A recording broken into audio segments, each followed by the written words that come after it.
What's up, everybody?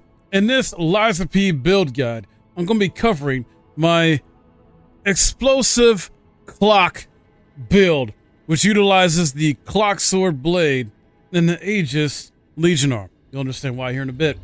So this is a quality build here that I'm doing. It's a balanced build that essentially is very close range focused, because of the clock sword itself being so like short in terms of a blade. So not like a dagger per se, but in terms just for swords, it's probably the shortest, if not among the shortest and 4 swords in this game. So I kind of felt it might be a little bit appropriate to do like sort of a sword and shield approach to this.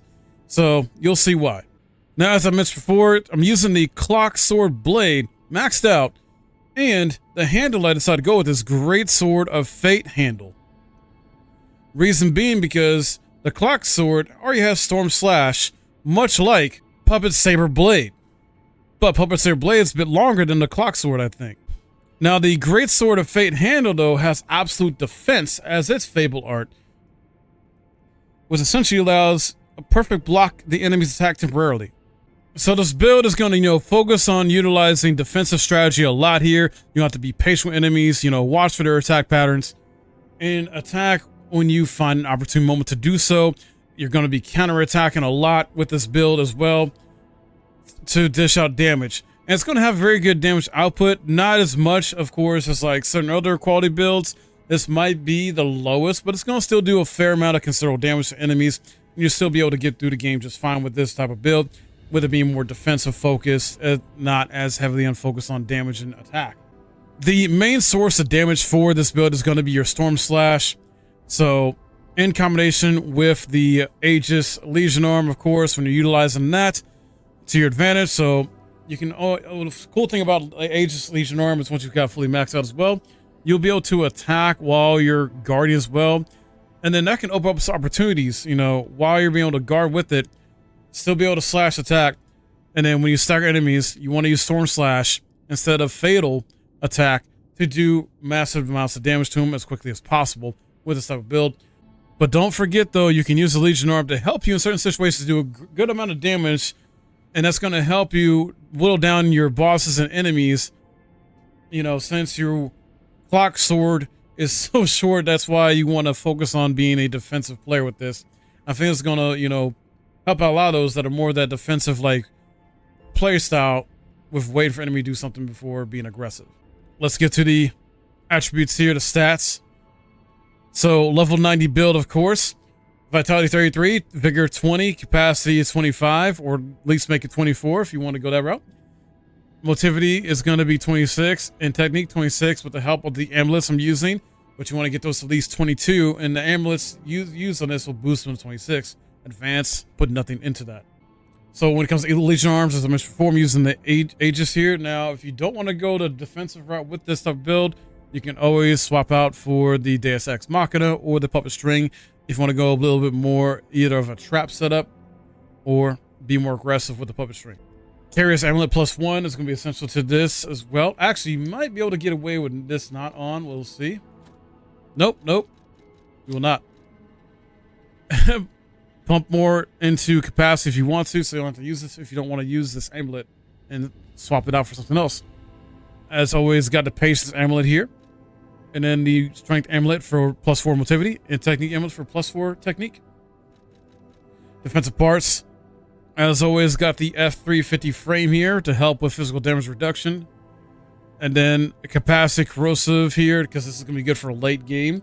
But before that, you're going to probably want to use either the Radiation, the Installation one, or the previous version of the Belford's Superior Corrosion Resistance one. Because you do have a lot of corrosive towards late game, not so much early to mid. And then for the third defensive port, Shock Cartridge as usual. Swap this out for either Arc Disruption Cartridge or Break Cartridge if you need to. Not the Arch Break Cartridge, but the LADA one. Whenever you need to, when it comes to enemies and areas dealing with break. And then, of course, the Fiber Reinforced Liner, overall best one of this type in here. Unless you feel like you need more piercing damage reduction or strike damage reduction. Go with those. Go with the multi-layer liner or the space armor liner instead. Here with the P organ skill tree, gonna go into increase pulse cells 1, and then put on here enhanced Fable Arts attack 1, enhanced guard regain recovery 1. Then you want to get link dodge in here unlocked, enhanced charge stagger attack 1, enhanced pulse cell recovery 1. Then add Fable slots 1, and then put in with that perfect guard Fable charge enhance 1. Then enhances weapon attack when durability is at maximum 1. And then increase stackability window, increase stagger duration, increases enemies stagger duration of course, and lower charge attack stamina consumption 1. Then we'll go into increase pulse cells 2 and put in enhanced charge stagger attack 2. Increase pulse cells 3. Add amulet slot 1. Lowers guard regain reduction 2 and perfect guard destruction enhance 2.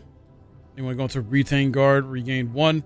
Enhance perfect guard destruction 1. Enhance guard regain recovery 2. Next up, enhanced pulse cell recovery 2, and put in here enhanced Fable Arts attack 2, increase pulse cells 4, reduce stamina corruption from dash.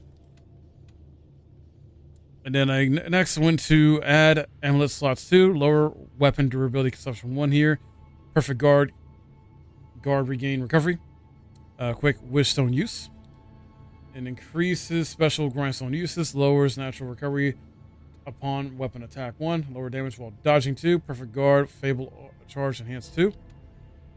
And then lastly, increase stagger window 2, and then increase stagger duration 2, increase pulse cell 5, lower charge attack stamina consumption 2, then special grindstone increase effect duration 1.